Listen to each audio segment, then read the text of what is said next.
10,000 कमा रहा, कोई 20,000 कमा रहा, कोई 2 लाख कमा रहा, कोई 20 लाख कमा रहा, किसी को 20 लाख कम भी लग रहा है, किसी को 20 लाख कम भी लग रहा है। तो मानवीय जीवन का आखिर मूल्य क्या है?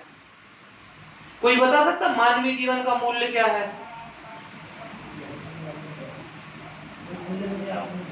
क्या अमूल्य है? साहू जी कह रहे हैं। साहू जी कह रहे हैं अमूल्य है। मानते हैं क्या कि हम अमूल्य है? मानते हैं। नहीं मानते, इसीलिए तो 10,000 20,000 50,000 रुपए में हम कहीं ना कहीं फंसे हैं। तो वो जैसे ही गुरु नानक देव होते हैं तो वो क्या करते हैं, वो एक अपनी उनकी जो सिद्धि होती है तो एक लाल पत्थर बिल्कुल चमकता हुआ प्रकट करते हैं और प्रकट करते हैं, और जैसे ही वो प्रकट करते हैं तो उस प्रकट को अपने शिष्य को देते हैं और बोलते हैं कि एक काम करो, इसका मूल्य लगवा के आओ, बेचना नहीं है, सिर्फ आपको क्या लगवाना है, इसका। देखो हमारी लाइफ में भी यही होता है, यदि इस स्टोरी से रिलेट कर पाओ तो शायद हमारी जरूरत आपको कभी नहीं पड़ेगी और आप अपने जीवन के मूल्य लगा लोगे। वो बंदा जैसे उसे लेके जाता है तो उसे क्या करना है, सिर्फ उसका बेचना है क्या? नहीं। तो वो जाता है, तो जैसे ही वो जाता है तो वो एक संतरे बेचने वाले के पास जाता है। संतरे बेचने के बाद जैसे ही पहुंचता है तो उससे बोलता है कि भैया ये हमारे गुरुजी ने दिए, एक लाल कलर का पत्थर है, बताओ कितने का लोगे? तो वो बंदा बोलता है कि यार तुम्हारा पत्थर है, लाल कलर का है, अच्छा खासा चमक रहा है, और तुम एक काम करो, 1 दर्जन संतरे ले जाओ ये पत्थर में। तो वो बंदा बोलता है कि यार गुरुजी ने क्या बोला कि भैया बेचना नहीं है। क्या करना? बेचना नहीं है। बेचना नहीं है, सिर्फ क्या करना था? मूल्य लगवाना था। मूल्य लगवाने के बाद वो जैसे ही वहां से निकलता है तो वो बोलता है यार कि इन्होंने तो हमारे इसकी कीमत क्या लगाई, 12 संतरे लगाई, और ये तो चमक रहा है। जैसे ही चमकता है तो चंदू भाई साहब के पास वो पहुंचता है, इनके पास पहुंचता है, इन्हें दिखाता, ये कहते यार अच्छा खासा पत्थर है, हम किसी अपने ज्वेलरी वाले से बात करते हैं और उसकी जो भी कीमत होगी हम आपको देने के लिए तैयार है। ये किसी भी ज्वेलर्स की दुकान पे उसे भेजते हैं, वो जाता है, जैसे ही जाता है तो इनको बोलता है कि भैया ये पत्थर है, लाल कलर का है, चमक रहा है, इसकी कीमत बताओ। तो जैसे ही वो दुकानदार के पास पहुंचता है तो दुकानदार उनको क्या बोलता है कि ये तो यार चमक रहा है, अच्छा है, कोई ना कोई या तो हीरा है, या हीरा होगा, या मोती होगा, या पन्ना होगा, या जवाहरात होगा, लेकिन एक अच्छी अनमोल चीज है। तो वो देखता है, वो जैसे ही देखता है तो बोलता है भैया इसके हम आपको 5 लाख रुपए देने को तैयार हैं। कितने? 5 लाख। उसे बेचना था क्या? नहीं। उसे क्या करना था?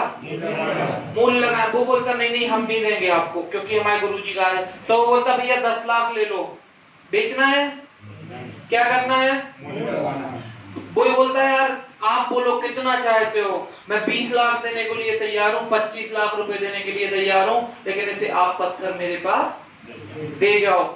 तो उसका दिमाग खराब होता है कि एक संतरे वाले के पास जाते तो ये 1 दर्जन संतरे का भाव लगा रहा है, एक ज्वेलर्स के पास जाते तो वो इसकी कीमत 10-25 लाख रुपए लगा रहा। जैसे ही वो जाता है तो वो बोलता है कि यार किसी ना किसी, जब ये दुकानदार इसकी ये कीमत लगा सकता है तो कोई जोहरी होगा, राइट? तो क्या ये जोहरी होगा? तो वो जैसे ही जाता है तो एक जोहरी की तलाश में होता है। जैसे ही वो जोहरी के पास जाता है, जोहरी जैसे ही उस पत्थर को देखता है उसकी आंख खुली की खुली रह जाती है, और वो देखता है, एक साफ कपड़ा लाता है, साफ कपड़े को जमीन पे बिठाता है, उसको पत्थर को जमीन में रखता है और उसे पूरी तरीके से नतमस्तक हो जाता है, और उस आदमी से बोलता है कि ये पत्थर आपके पास आया कहां से? बोले बात विवाद का समय नहीं है, आप तो ये बताओ, क्या बताओ कितने का है? फालतू की ये जो आप रामायण सुना रहे हो, परिक्रमा लगा रहे हो, ये सब छोड़ो, ये तो बताओ कितने का है। तो वो बोलता है सारी कायनात बेच लो, सारा जहां बेच लो, सब कुछ बेच लो, इस रूबी पत्थर की कीमत कोई लगा नहीं सकता, ये अनमोल है, अनमोल है। जैसे ही वो भागा चला आता है वापस में, उसका दिमाग खराब हो जाता है और आके वो उन्हीं गुरु नानक देव से बोलता है कि मेरा ही तो बुद्धि काम नहीं कर रही। 12 संतरे की कीमत पूरी कायनात बराबर हो सकती है क्या? तो वो दिमाग कैसा हो जाएगा? यदि आप होते उस स्थिति में तो क्या होता दिमाग? आज समझ में आ रहा ना कि क्या हो रहा है? ऐसे भी इंट्राडे के अंदर प्रॉफिट आते हैं, पता था क्या? नहीं। अब दिमाग की क्या हो रही? गुरु नानक देव के पास पहुंचा तो गुरु नानक देव से उसने बोला कि मेरा तो दिमाग खराब हो गया, मुझे ये तो पता नहीं चला कि मानव जीवन की कीमत क्या है, लेकिन ये समझ में आ गया कि यहाँ बुद्धि कुंद हो गई। वो गुरु नानक देव ऐसे ही बोलते हैं कि तुम चाहो तो अपनी जो आपका जीवन है उसे आप 12 संतरे के भाव बेच दो, 10-25 हजार 10-25 लाख रुपए में बेच दो, या चाहो तो इसे अनमोल बना लो, क्योंकि ये प्रकृति की दी हुई सबसे अच्छी देन है जो मानव के रूप में है, और आप चाहो तो इतिहास गढ़ सकते हो या आप चाहो तो इतिहास पढ़ सकते हो। तो ये बात तो तय है कि इन हालातों में यदि आप लोग यहाँ आए हो तो आप इतिहास गढ़ने को आए हो कि इतिहास पढ़ने को आए हो? इतिहास रचना है, इतिहास रचना है। आवाज आएगी तो आगे बढ़ेंगे। इतिहास रचना है। गुड। देखो भाई, practice makes a man perfect. एक पत्थर चोट खा खा के कंकड़ कंकड़ हो गया, और एक पत्थर चोट खा के संकर संकर हो गया। कंकड़ होना है या संकर होना है? संकर बनना है। मेहनत करनी पड़ेगी, चोट खानी पड़ेगी।